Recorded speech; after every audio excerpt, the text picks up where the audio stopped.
আসসালামু আলাইকুম। প্রিয় দর্শক, আপনাদের সকলকে আমন্ত্রণ জানাচ্ছি অন্য মঞ্চের আলাপচারিতায়। ইরান এবং আমেরিকার মধ্যে সংকট, কিন্তু ইসরায়েলের প্রধানমন্ত্রী নেতানিয়াহু কেন দৌড়ঝাঁপ শুরু করেছেন? প্রশ্ন হচ্ছে, নেতানিয়াহু কেন ইরানের ক্ষেপণাস্ত্র এবং প্রক্সি ফোর্স নিয়ে এত বেশি টেনশনে, এত বেশি উদ্বেগে?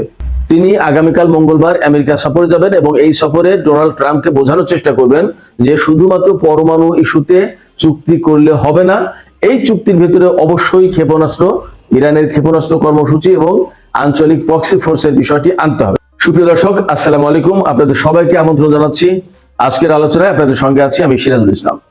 আজকের ভিডিওতে মূলত আমি একদম বিস্তারিতভাবে, খোলাখুলিভাবে আপনাদেরকে জানানোর চেষ্টা করব যে নেতানিয়াহু ইরানের মিসাইল প্রোগ্রাম, ইরানের পরমাণু কর্মসূচি এবং আঞ্চলিক প্রক্সি ফোর্স নিয়ে নেতানিয়াহুর টেনশন কি কারণে, কেন তিনি এত টেনশনে, যার কারণে গত শুক্রবার আমেরিকা এবং ইরানের ভেতরে বৈঠক হওয়ার পরই তিনি আমেরিকায় ছুটছেন।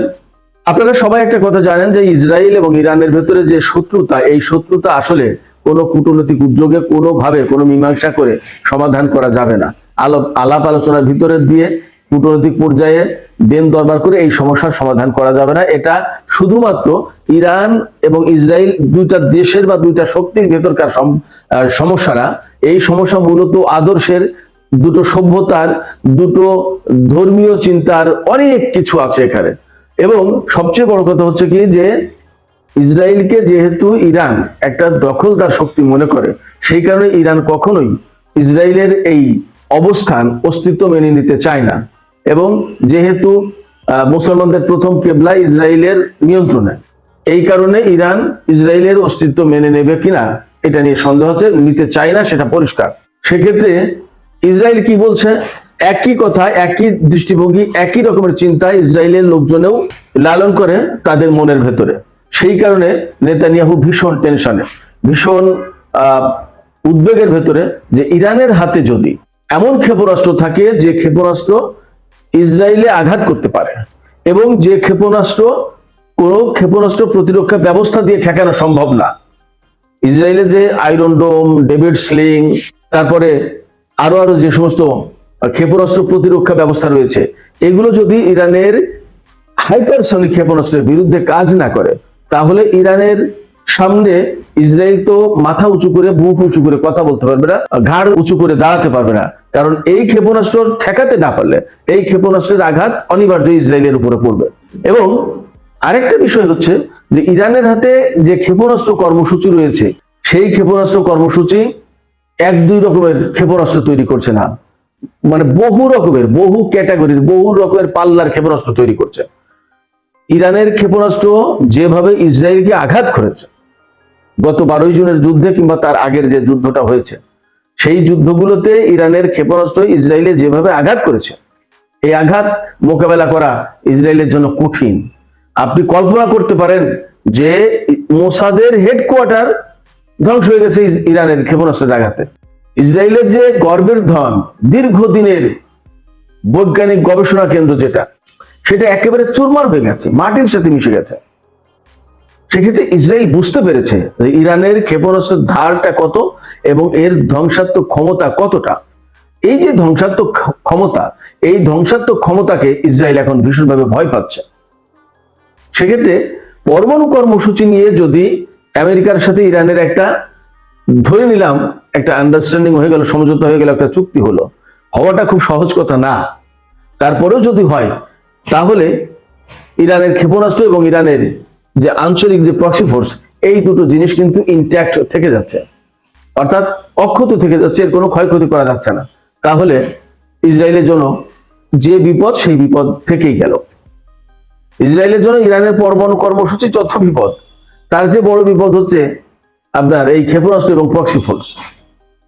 প্রক্সি ফোর্স কেন বিপদ সেটা আমি এখনই বলবো।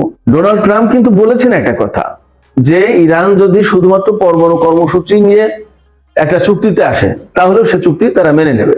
অবশ্য সেখানে কথা আছে, ডোনাল্ড ট্রাম্প চাইছেন যে ইরান কোন রকমের পরমাণু কর্মসূচি, দ্যাট ইজ ইউরেনিয়াম সমৃদ্ধ করতে পারবে না, একদম জিরো ইউরেনিয়াম। তো ইরান তো একদম পরিষ্কার করে বলেছে যে না, এটা কোনো কথাই হবে না। এবং সবচেয়ে আরেকটা বড় ব্যাপার হচ্ছে যে ডোনাল্ড ট্রাম্পকে ইরান একদম বিশ্বাসই করে না, কয়েকটা কারণে। তাই একটা প্রথম কারণ হচ্ছে ডোনাল্ড ট্রাম্প ক্ষমতায় আসার সাথে সাথে ইরানের পরমাণু কর্মসূচি নিয়ে যে চুক্তি, সেই চুক্তি বাতিল করে দিয়েছিল 2018 সালে। এক। দুই হচ্ছে ডোনাল্ড ট্রাম্প ক্ষমতা আসার পর ইরানের সবচেয়ে গুরুত্বপূর্ণ একজন সামরিক কর্মকর্তা মেজর জেনারেল কাসেম সোলেমানিকে দুনিয়া থেকে সরিয়ে দিয়েছে আমেরিকা। এবং এটা ডোনাল্ড ট্রাম্প খুব গর্বের সাথে বলেছিলেন যে আমি অর্ডার দিয়ে কাসেম সোলেমানিকে দুনিয়া থেকে বিদায় দেওয়ার ব্যবস্থা করেছি, এবং এই অভিযান যখন চালানো হয় তখন আমি সেটা কমান্ড সেন্টারে বসে দেখছিলাম, আমি পরিচালনা করছিলাম। এটা হলো দুই। তিন হচ্ছে যে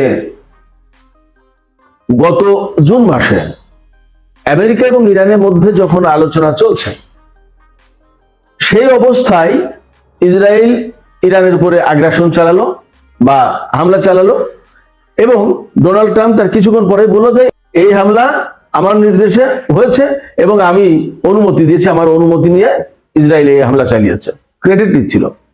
শুধু তাই না, 12 দিনের যুদ্ধের ভেতরে আমেরিকা নিজেই জড়িয়ে গেল এবং ডোনাল্ড ট্রাম্প অর্ডার দিল ইরানের পরমাণু স্থাপনার উপরে বোমা হামলা চালানোর জন্য। সেক্ষেত্রে এই যে কতগুলো ঘটনা, এই কতগুলো ঘটনা ইরানকে একেবারে অ্যাডামেন্ট অবস্থায় নিয়ে এসেছে, কোনো মতে ইরান ডোনাল্ড ট্রাম্পকে আর বিশ্বাস করতে চায় না।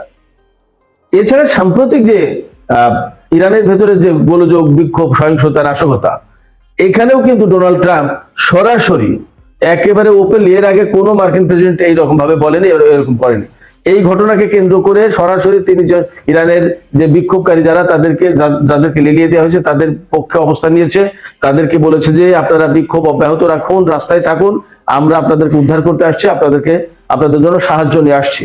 এবং তিনি আমেরিকার বা পৃথিবীর সবচেয়ে বড় বিমানবাহী রণতরী আব্রাহাম লিঙ্কন এবং তার সাথে আরো যুদ্ধ জাহাজ, সাবমেরিন পাঠিয়ে দিয়েছে একেবারে ইরানের কাছাকাছি একটা অবস্থান। এবং যদি ইরান একটু নরম হতো তাহলে ইরানের উপর তো হামলা করতো। এই যে কতগুলো বিষয়, এই কতগুলো বিষয় নিয়ে কিন্তু ইরান আমেরিকাকে, বিশেষ করে ডোনাল্ড ট্রাম্পকে একদম বিশ্বাসই করে না।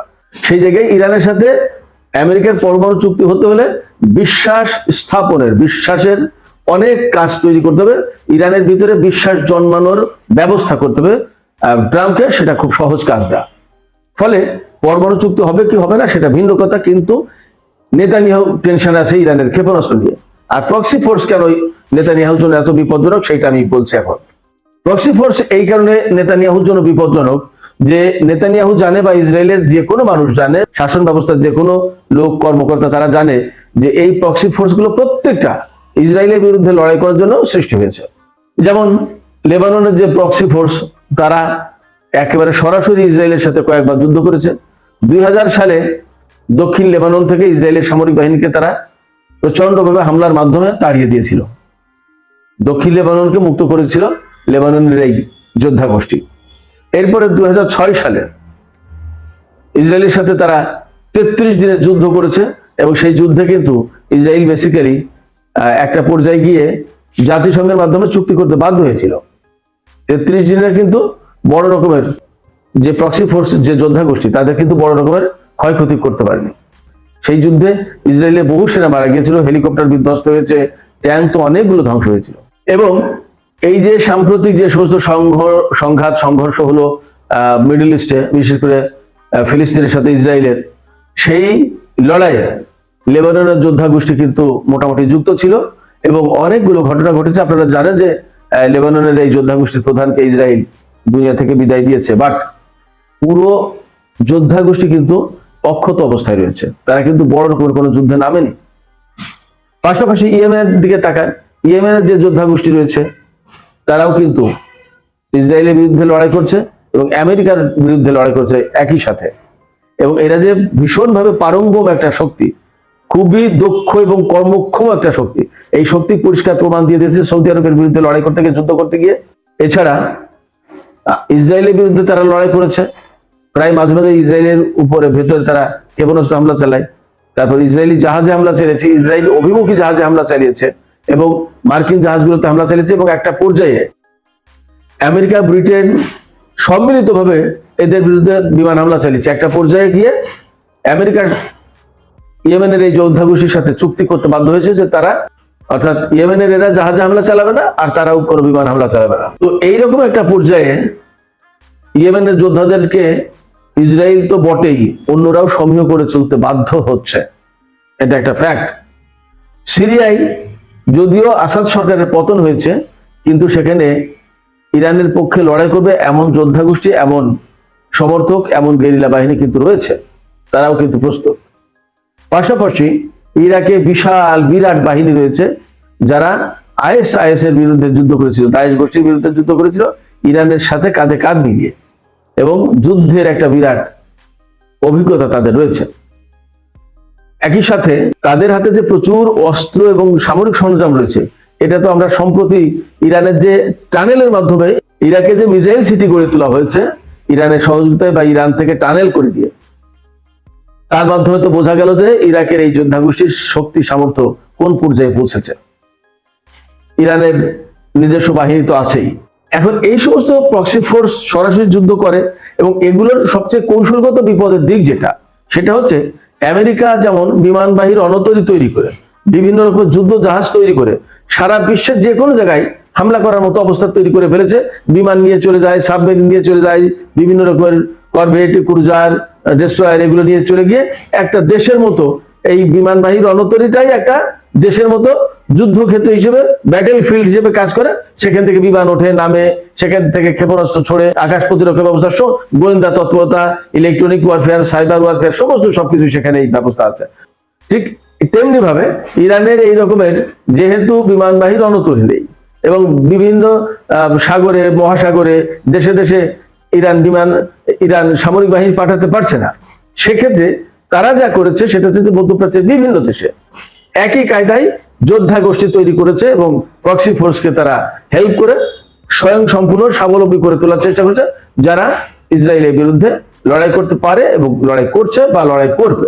সেক্ষেত্রে ইরান আর ইসরায়েল শুধুমাত্র যে লড়াই হবে বা শত্রুতার দুটো দিক, দুই পক্ষ, তা কিন্তু না। ইরান এবং ইসরায়েল শুধু দুই পক্ষ না, অর্থাৎ দুই পক্ষের দুটো শক্তি না। ইসরায়েল পাশে একাই, এপাশে ইরানের সাথে অনেকগুলো আঞ্চলিক প্রক্সি ফোর্স। এটা খুব ডেঞ্জারাস ব্যাপার ইসরায়েলের জন্য। যদিও ইসরায়েলকে টিকিয়ে রাখার জন্য আমেরিকা সমস্ত সবকিছু করবে, সবকিছু করছে, কিন্তু আমেরিকাকে দূর থেকে এসে ইসরায়েলকে সাপোর্ট দিতে হচ্ছে, বা এই অঞ্চলে বিভিন্ন ঘাঁটি তৈরি করে ইসরায়েলকে সাপোর্ট দিতে হচ্ছে, যে ঘাঁটিগুলো আবার ইরানের ক্ষেপণাস্ত্রের আওতায় এবং সেগুলো বিপদের মুখে। সেই জায়গায় প্রত্যেকটা দেশে যে প্রক্সি ফোর্স তৈরি করা, এটা কিন্তু খুবই গুরুত্বপূর্ণ ব্যাপার। ইরানের একটা বিরাট বড় কৌশল, এবং ইসরায়েলের জন্য রিয়েলি খুবই বড় বিপদের কারণ হয়ে দাঁড়িয়েছে। এই কারণে ইসরায়েলের প্রধানমন্ত্রী নেতানিয়াহু ভীষণভাবে টেনশনে, উদ্বিগ্ন হয়ে পড়েছেন, এবং তিনি একের পর এক দৌড়াদৌড়ি করছেন ওয়াশিংটনে, যে হয় ইরানের উপর হামলা করো, আর না হয় পরমাণু চুক্তির সাথে ইরানের ক্ষেপণাস্ত্র এবং প্রক্সি ফোর্স কন্ট্রোল করা, অর্থাৎ ইরান প্রক্সি ফোর্স গুলোকে কোন রকম সাহায্য, সমর্থন, সহযোগিতা কিছু করতে পারবে না, এবং ইরানের ক্ষেপণাস্ত্র ধ্বংস করতে হবে, না হলে অন্তত রেঞ্জ এমন ভাবে কমাতে হবে। রেঞ্জ কমানো মানে কি, যে সমস্ত ইসরায়েলকে হামলা করার মতো যে সমস্ত ক্ষেপণাস্ত্র রয়েছে, যে সমস্ত ক্ষেপণাস্ত্রের পাল্লা, সেগুলোকে ধ্বংস করতে হবে। ইরান কি এটা রাজি হবে? প্রশ্নই ওঠে না, রাজি হবে না, প্রশ্ন ওঠে না, রাজিই হবে না। সেক্ষেত্রে ইসরায়েলের প্রধানমন্ত্রী বেনিয়ামিন নেতানিয়াহুর জন্য এটা নিশ্চয়ই একটা বড় টেনশনের কারণ হচ্ছে। আর একটা কথা বলে শেষ করি, 2 বছর ধরে ফিলিস্তিনের যে যোদ্ধা গোষ্ঠী, তাদের সাথে ইসরায়েল যুদ্ধ করেছে, বিমান নিয়ে, ট্যাঙ্ক নিয়ে, সবকিছু নিয়ে। 2 বছরের বেশি সময় যুদ্ধ করার পরেও, বা 2 বছরের কাছাকাছি সময় যুদ্ধ করার পরেও তাদেরকে কিন্তু আত্মসমর্পণে বাধ্য করতে পারে। আত্মসমর্পণ কিন্তু করেনি ফিলিস্তিনের যোদ্ধারা। একটা চুক্তির ভেতর দিয়ে যুদ্ধ বিরতি হয়েছে, আত্মসমর্পণ করে ফিলিস্তিনের অনেক ক্ষতি হয়েছে, কিন্তু যোদ্ধা গোষ্ঠী কিন্তু আত্মসমর্পণ করেনি, তাদেরকে আত্মসমর্পণ করতে পারেনি, করাতে পারেনি, এবং তাদের সেই টানেল আরো অনেক কিছু হয়তো এখন ইনট্যাক্ট আছে। সেক্ষেত্রে আগামী দিনগুলো ইসরায়েলের জন্য আসলেই মোটেই স্বস্তিদায়ক না, শান্তির না। তো সুপ্রিয় দর্শক, এখনকার আলোচনা এখানেই শেষ করব। আপনাদের কাছে ছোট্ট প্রশ্ন রাখি, আপনারা কি মনে করেন যে ইসরায়েলের চাপে ইরান তার ক্ষেপণাস্ত্র কর্মসূচি বাতিল করবে, বা আমেরিকার সাথে যদি ইরানের কোনো পরমাণু চুক্তি হয়, তার ভিতরে ক্ষেপণাস্ত্র কর্মসূচি এবং প্রক্সি ফোর্সকে যুক্ত করবে? আপনাদের কি মনে হয়? লিখে কমেন্টে জানান। ভিডিও ভালো লাগলে লাইক করবেন, শেয়ার করবেন এবং কমেন্ট করবেন, আর চ্যানেলটি সাবস্ক্রাইব করে পাশেই থাকুন। সবাইকে অনেক অনেক ধন্যবাদ। আল্লাহ হাফেজ।